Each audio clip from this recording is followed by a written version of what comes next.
ఓం శ్రీ సాయినాథాయ నమః. శ్రీ సాయి సచ్చరిత్రము 3వ అధ్యాయం.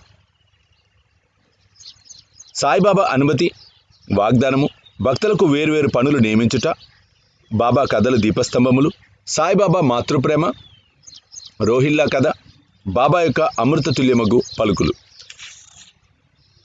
సాయిబాబా యొక్క అనుమతి, వాగ్దానము.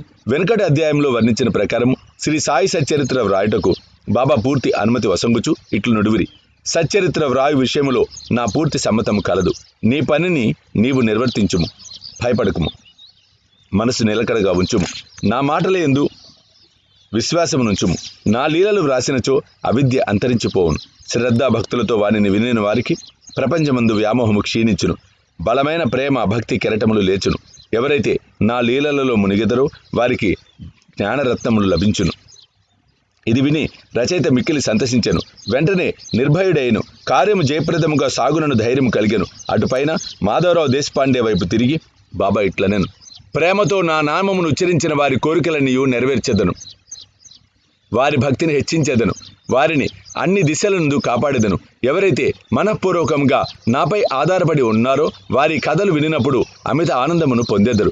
నా లీలలను గానము చేయి వారికి అంతులేని ఆనందమును, శాశ్వతమైన తృప్తిని ఇచ్చేదనని నమ్ముము. ఎవరైతే నన్ను శరణు వేడెదరో, భక్తి విశ్వాసములతో నన్ను పూజించెదరో, నన్నే స్మరించెదరో, నా రూపమును తమ మనస్సున నిలుపుకొనెదరో వారిని దుఃఖబంధనముల నుండి తప్పింతును. ప్రాపంచిక విషయములన్నిటినీ మరిచి నా నామమునే జపించుచు, నా పూజనే సల్పుచు, నా లీలలను చరిత్రమును మననము చేయుచు, ఎల్లప్పుడూ నన్ను జ్ఞప్తించుకొని వారు ప్రపంచ విషయములందెట్లు తగులుకొందురు. వారిని మరణము నుండి బయటకు లాగెదను. నా కథలు వినినచో సకల రోగములు నివారింపబడును. కావున భక్తి శ్రద్ధలతో నా కథలు వినుము, వానిని మనమున నిలుపుము. ఆనందమునకు తృప్తికి ఇది ఏ మార్గము. నా భక్తుల యొక్క గర్వాహంకారములు నిష్క్రమించును. నా లీలలు వినివారికి శాంతి కలుగును. మనఃపూర్వకమైన నమ్మకము గలవారికి శుద్ధ చైతన్యముతో తాదాత్మ్యము కలుగును. సాయి సాయి సాయి అను నా నామమును జ్ఞప్తియందుంచుకున్నంత మాత్రమున చెడు పలుకుట వలన, చెడు వినుట వలన కలుగు పాపములు తొలగిపోవును. భక్తులకు వేర్వేరు పనులు నియమించుట. భగవంతుడు వేర్వేరు భక్తులను వేర్వేరు పనులకు నియమించును. కొందరు దేవాలయములు, మఠములు, తీర్థములలో, నది ఒడ్డున మెట్లు మొదలగునవి నిర్మించుటకు నియమితులగుదురు. భగవంతుని లీలలను పాడుటకు కొందరు తీర్థయాత్రలకు పోవుదురు. సచ్చరిత్ర రచన నాకు నియమింపబడినది. విషయ జ్ఞానం శూన్యమగుడిచే ఈ పని నాకు అర్హతకు మించినది అయినచో ఇంత కఠినమైన పనిని నేనెందుకు ఆమోదించవలెను? సాయిబాబా జీవిత చరిత్రను వర్ణించగలవారెవరు?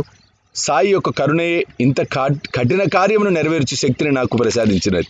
నేను చేత కలము పట్టుకొనగానే సాయిబాబా నా అహంకారమును హరించి వారి కథలను వారే వ్రాసుకొనిరి.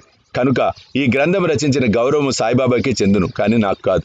బ్రాహ్మణుడనై పుట్టినప్పటికీ శృతి స్మృతి అను 2 కన్నులు లేకుండాచే సాయి సచ్చరిత్రను నేను రాయలేకుంటుని. కానీ భగవంతుని అనుగ్రహము మూగవాణిని మాట్లాడునట్లు చేయును, కుంటివాణిని పర్వతము దాటినట్లు చేయును.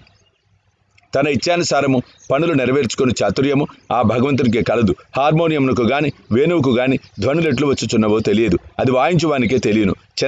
చంద్రకాంతము ద్రవించుట, సముద్రం ఉప్పొంగుట వీటి వల్ల జరగవు, అవి చంద్రోదయం వల్ల జరుగును. బాబా కథలు దీపస్తంభములు. సముద్ర మధ్యమునందు దీపస్తంభములుండును. పడవలపై పోరువారు ఆ వెలుతురులో రాళ్ళు రప్పల వల్ల కలుగు హానులను తప్పించుకొని సురక్షితముగా ప్రయాణితురు. ప్రపంచమును మహాసముద్రములో బాబా కథలు దీపములు దారి చూపును. అవి అమృతము కంటే తీయగా ఉండి ప్రపంచయాత్ర చేయు మార్గమును సులభము చేయును, సుగమము చేయును. యోగేశ్వరుల కథలు పవిత్రములు. అవి మన చెవుల ద్వారా హృదయమునందు ప్రవేశించినప్పుడు శరీర స్పృహయు, అహంకారమును, ద్వంద్వ స్వభావములను నిష్క్రమించును. మన హృదయమందు నిల్వ ఉండిన సందేహములు పటాపంచలైపోవును. శరీర గర్భము మాయమైపోయి కావలసినంత జ్ఞానము నిల్వ చేయబడును. శ్రీ సాయిబాబా కీర్తి వర్ణనలను ప్రేమతో పాడిన గాని వినిన గాని భక్తుల పాపములు పటాపంచలగును. కాబట్టి అవియే మోక్షమునకు సులభ సాధనములు. కృతయుగములో శమధమములు, త్రేతాయుగములో యాగము, ద్వాపరయుగములో పూజ, కలియుగములో భగవన్ మహిమలను నామములను పాడుట మోక్ష మార్గములు. 4 వర్ణముల వారు ఈ చివరి సాధనమును అవలంబించవచ్చును. తక్కిన సాధనములు అనగా యోగము, యాగము, ధ్యానము, ధారణము అవలంబించుట కష్టతరము. కానీ భగవంతుని కీర్తిని మహిమను పాడుట అతి సులభము. మన మనస్సును మాత్రము అటువైపు తిప్పవలేను. భగవత్ కథలు వినుట వలన, పాడుట వలన దేహ అభిమానము తొలగిపోవును. అది భక్తులను నిర్మోహులుగా చేసి తుదకు ఆత్మసాక్షాత్కారము పొందినట్లు చేయును. ఈ కారణము చేతనే సాయిబాబా నాకు సహాయపడి నాచే ఈ సచ్చరితామృతమును వ్రాయించెను. భక్తులు దాన్ని సులభముగా చదవగలరు, వినగలరు. చదువునప్పుడు, విడినప్పుడు బాబాను ధ్యానించవచ్చును. వారి స్వరూపమును మనసునందు మననం చేసుకునవచ్చును. ఈ ప్రకారముగా గురువునందు తదుపరి భగవంతుని యందు భక్తి కలుగును. తుదకు ప్రపంచమునందు విరక్తి పొంది ఆత్మ సాక్షాత్కారం సంపాదించుకోవచ్చును. సచ్చరితామృతము రాయుట, తయారు చేయుట బాబా యొక్క కటాక్షము చేతనే సిద్ధించినవి. నేను నిమిత్త మాత్రుడుగానే ఉంటుని. సాయిబాబా యొక్క మాతృప్రేమ. ఆవు తన దూడనెట్లు ప్రేమించునో అందరికీ తెలిసిన విషయమే. దాని పొదుగును ఎల్లప్పుడూ నిండియే ఉండును. దూడకు కావలసినప్పుడల్లా కుడిచినచో పాలు ధారగా కారును. అలాగునే బిడ్డకెప్పుడు పాలు కావాలనో తల్లి గ్రహించి సకాలమందు పాలిచ్చును. బిడ్డకు గుడ్డలు తొడుగుటందును అలంకరించుటందును తల్లి తగిన శ్రద్ధ తీసుకొని సరిచేయును. బిడ్డకి ఈ విషయం ఏమీ తెలియదు. కానీ తల్లి తన బిడ్డలు చక్కగా దుస్తులు ధరించి అలంకరింపబడుట చూచి అమితానందం పొందును. తల్లి ప్రేమకు సరిపోల్చదగినది ఏమీ లేదు. అది అసామాన్యము, నిర్వ్యాజము. సద్గురువులు కూడా ఈ మాతృ ప్రేమను వారి శిష్యులందు చూపుదురు. సాయిబాబాకు కూడా నా ఎందటి ప్రేమ ఉండెను. దానికి క్రింది ఉదాహరణ ఒకటి. 1916వ సంవత్సరంలో నేను సర్కారు ఉద్యోగం నుండి విరమించి తిని నాకు నిశ్చయించిన పింఛను కుటుంబమును గౌరవముగా సాగుటకు చాలదు. గురు పౌర్ణమి నాడు ఇతర భక్తులతో నేను షిరిడి వెళ్ళి తిని అన్నా చించనీకర్ నా గురించి బాబాతో ఇట్లనెను. దయచేసి ఈ అన్నా సాహెబ్ యందు దాక్షిణ్యం చూపుము. వానికి వచ్చు పింఛను సరిపోదు. వాని కుటుంబము పెరుగుచున్నది. వానికి ఇంకేదైనా ఉద్యోగం ఇప్పించుము. వాని ఆతృతను తీసి నిశ్చింతను కలుగు చేయుము. అందులోకి బాబా ఇట్లనెను, వానికి ఇంకొక ఉద్యోగము దొరుకును. కానీ వాడిప్పుడు నా సేవతో తృప్తి పడవలను. వాని భోజన పాత్రలు ఎప్పుడు పూర్ణముగానే ఉండును. అవి అన్నటికీ నిండుకొనవు. వాని దృష్టి అంతయు నా వైపు తిప్పవలను. నాస్తికుల దుర్మార్గుల సహవాసము వీడవలను.